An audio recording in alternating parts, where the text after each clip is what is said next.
Limb by limb to fight to stir up inside of me. Every day, every hour, wish that I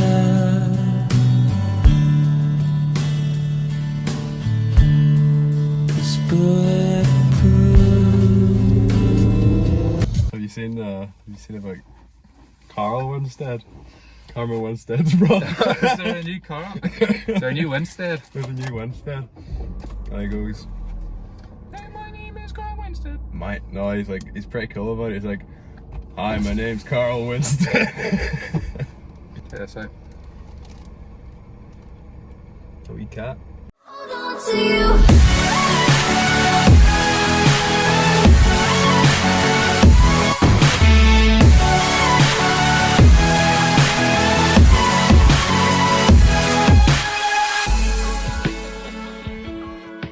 You're That's gonna crossing? fall, mate, trust. I don't give a fuck. Maybe this. I think that would be insane.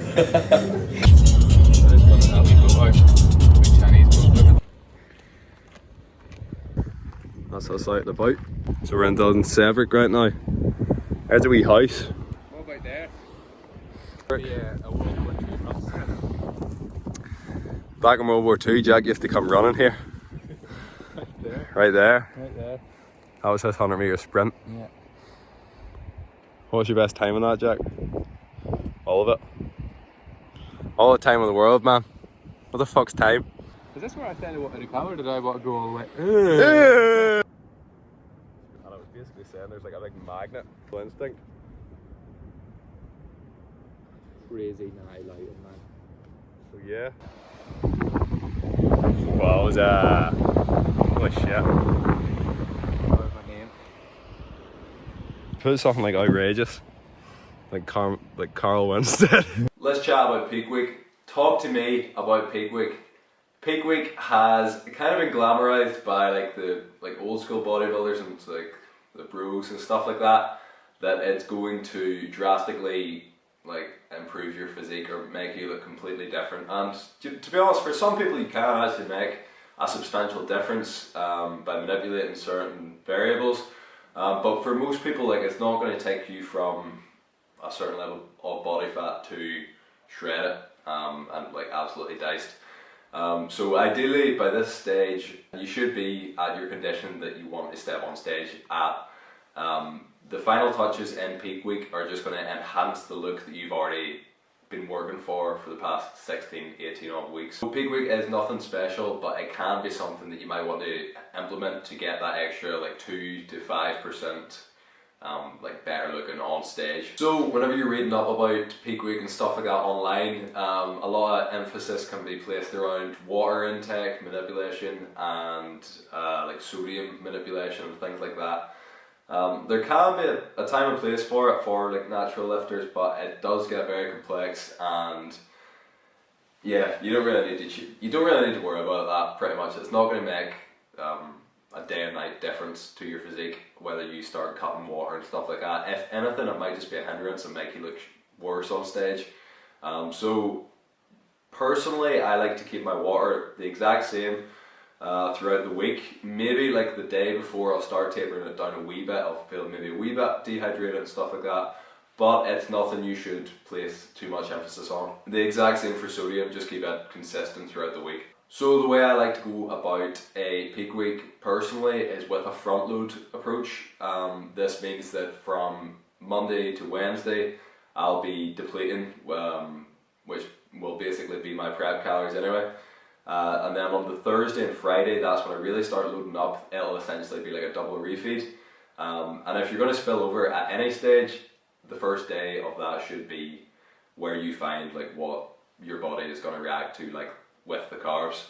And then on the Saturday, I'll taper it down to about maybe 80 to 90% of my usual refeed, just so that I don't have as much food load in my stomach. And then Sunday, which will be the show day, I'll just eat as I feel is necessary. So it'll probably be a consistent amount of carbs every few hours.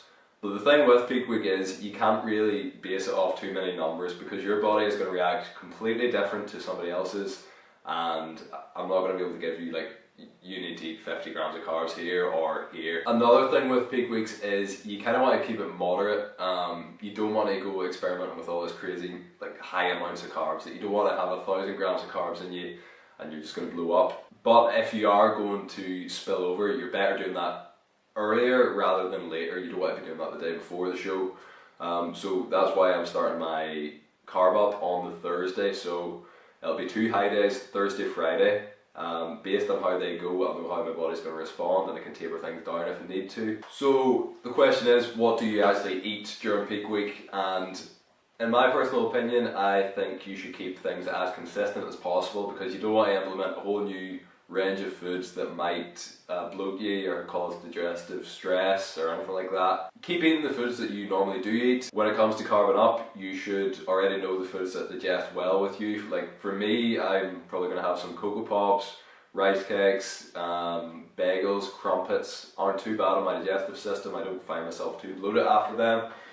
So yeah, use the foods that are going to be ideal for you. Once it gets to show day, continue eating those kinds of foods. And in a few previous preps of mine, I had like Haribo and like certain sweets and stuff like that before I went on stage, and it personally just felt like it bloated me. It was just too much to handle because it was different sugars and things like that that I hadn't had in months at that stage.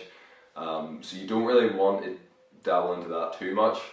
But if you are going to, then experiment with it beforehand and see how your body reacts.